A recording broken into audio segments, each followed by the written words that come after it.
Item ಯಾವುದೇ ಇರಲಿ try ಮಾಡಿ ಆಚಿ ಚಿಕನ್ ಮಸಾಲಾ.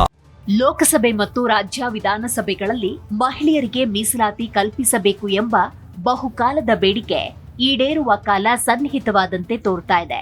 ಈ ನಿಟ್ಟಿನಲ್ಲಿ ಪ್ರಧಾನಿ ನರೇಂದ್ರ ಮೋದಿ ನೇತೃತ್ವದ ಕೇಂದ್ರ ಸರ್ಕಾರ ಮಹತ್ವದ ಹೆಜ್ಜೆಯನ್ನಿಟ್ಟಿದೆ. ನಾರಿ ಶಕ್ತಿ ವಂದನ್ ಅಧಿನಿಯಮ ಎಂದು ಕರೆಯಲಾಗುವ ಮೀಸಲಾತಿ ಕಾನೂನಿನ ತಿದ್ದುಪಡಿಗಳನ್ನು ಅಂಗೀಕರಿಸಲು ಎಲ್ಲರೂ ಒಂದಾಗಬೇಕು ಅಂತ ಪ್ರಧಾನಿ ನರೇಂದ್ರ ಮೋದಿ ಪತ್ರ ಬರೆದಿದ್ದಾರೆ. ಏಪ್ರಿಲ್ 16ರಿಂದ 18ರವರೆಗೆ ನಡೆಯುವ ಸಂಸತ್ತಿನ 3 ದಿನಗಳ ವಿಶೇಷ ಅಧಿವೇಶನದಲ್ಲಿ ಮಹಿಳಾ ಮೀಸಲಾತಿ ಕಾಯ್ದೆ ವಿಚಾರವನ್ನ ಚರ್ಚೆಗೆ ಇಡಲಾಗಿದೆ. ಮಹಿಳಾ ಮೀಸಲಾತಿಯನ್ನ 2029ರ ಲೋಕಸಭೆ ಚುನಾವಣೆಯಿಂದಲೇ ಜಾರಿಗೆ ತರಲು ನಾರಿ ಶಕ್ತಿ ವಂದನ್ ಅಧಿನಿಯಮದಲ್ಲಿ ಬದಲಾವಣೆ ಅಗತ್ಯ ಇದೆ. ಆದ್ದರಿಂದ ಕೇಂದ್ರ ಸರ್ಕಾರ ಕಾನೂನಿಗೆ ತಿದ್ದುಪಡಿಗಳನ್ನು ಅಂಗೀಕರಿಸಲು ಈ ವಿಶೇಷ ಅಧಿವೇಶನ ನಡೆಸ್ತಾ ಇದೆ. ಹಾಗಾದ್ರೆ ಏನಿದು ಮಹಿಳಾ ಮೀಸಲಾತಿ? ಈ ಕಾಯ್ದೆ ಜಾರಿಯಾದರೆ ರಾಜಕೀಯದಲ್ಲಿ ಮಹಿಳೆಯರಿಗೆ ಸಿಗುವ ಪ್ರಾತಿನಿಧ್ಯ ಏನು? ಈ ಮೀಸಲಾತಿ ಪ್ರಕ್ರಿಯೆ ಈಗ ಯಾವ ಹಂತದಲ್ಲಿದೆ? ಜಾರಿಗೆ ಕೇಂದ್ರ ಕೈಗೊಂಡಿರೋ ಕ್ರಮ ಏನು? ಭಾರತದಲ್ಲಿ ಮಹಿಳೆಯರಿಗೆ ರಾಜಕೀಯ ಮೀಸಲಾತಿಯ ವಿಷಯ ಭಾರತೀಯ ರಾಷ್ಟ್ರೀಯ ಚಳವಳಿಯ ದಿನಗಳಿಂದಲೂ ಆಳವಾಗಿ ಬೇರೂರಿರುವ ಇತಿಹಾಸ ಹೊಂದಿದೆ.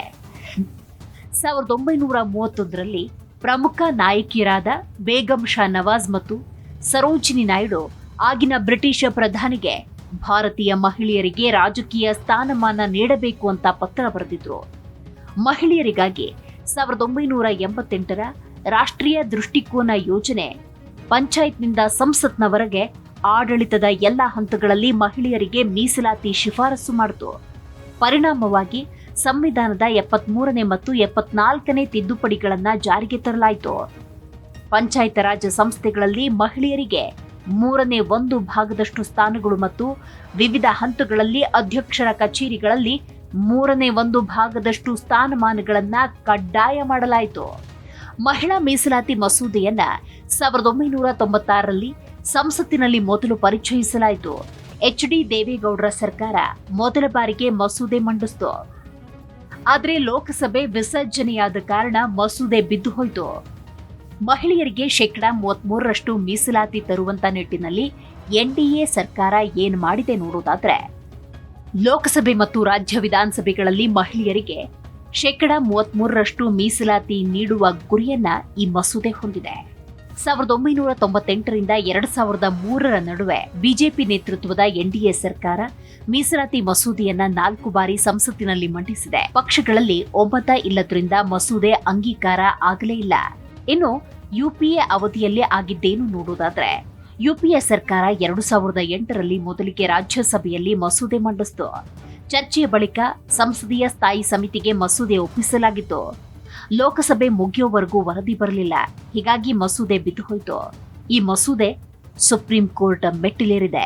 2021ರಲ್ಲಿ ಭಾರತೀಯ ಮಹಿಳಾ ರಾಷ್ಟ್ರೀಯ ಒಕ್ಕೂಟ ಸುಪ್ರೀಂ ಕೋರ್ಟ್ನಲ್ಲಿ ಪಿಐಎಲ್ ಸಲ್ಲಿಸಿತು. ಲೋಕಸಭೆಯಲ್ಲಿ ಮಸೂದೆ ಮಂಡನೆಗೆ ನಿರ್ದೇಶನ ಕೋರಿ ಮನವಿ ಮಾಡಲಾಗಿತ್ತು. ಆದರೆ ಕೇಂದ್ರ ಸರ್ಕಾರಕ್ಕೆ ಸುಪ್ರೀಂ ಕೋರ್ಟ್ 2 ಬಾರಿ ಸೂಚನೆ ನೀಡಿದ್ರೂ 2 ವರ್ಷ ಯಾವುದೇ ಪ್ರತಿಕ್ರಿಯೆ ಬರಲೇ ಇಲ್ಲ. ಹೀಗೆ 6 ವಿಫಲ ಯತ್ನಗಳ ನಂತರ ಅಂತಿಮವಾಗಿ 2023ರ ಸೆಪ್ಟೆಂಬರ್ನಲ್ಲಿ ಇದನ್ನ ನಾರಿ ಶಕ್ತಿ ವಂದನ್ ಅಧಿನಿಯಮ ಎಂದು ಅಂಗೀಕರಿಸಲಾಯಿತು. ಮಹಿಳೆಯರಿಗೆ 33% ಮೀಸಲಾತಿ ನೀಡುವ ನಿಯಮವನ್ನ 2023ರಲ್ಲಿ ಸಂವಿಧಾನಕ್ಕೆ ತಿದ್ದುಪಡಿ ಮಾಡುವ ಮೂಲಕ ತರಲಾಯಿತು. ಹಾಗಾದ್ರೆ ಕೇಂದ್ರ ಸರ್ಕಾರ ಹೇಳಿದ್ದೇನು? 2027ರಲ್ಲಿ ನಡೆಯಲಿರುವ ಜನಗಣತಿ ಆಧಾರದಲ್ಲಿ ಮಹಿಳಾ ಮೀಸಲಾತಿ ಮತ್ತು ಕ್ಷೇತ್ರ ಮರು ವಿಂಗಡಣೆ ನಡೆಸಲಾಗುತ್ತೆ ಅಂತ ಕೇಂದ್ರ ಸರ್ಕಾರ ತಿಳಿಸಿತ್ತು. ಆದರೆ ಜನಗಣತಿ ಮಾಹಿತಿ ಪಡೆಯಲು 2030ರವರೆಗೆ ಕಾಯಬೇಕು. ಬರುವ 2029ಕ್ಕೆ ಲೋಕಸಭಾ ಚುನಾವಣೆ ನಡೆಯುತ್ತೆ. ಹೀಗಾಗಿ 2011ರ ಜನಗಣತಿಯ ದತ್ತಾಂಶದ ಆಧಾರದಲ್ಲಿ ಮಹಿಳಾ ಮೀಸಲಾತಿ ಕಾಯ್ದೆ ಜಾರಿಗೆ ಕೇಂದ್ರ ಚಿಂತನೆ ನಡೆಸಿದೆ.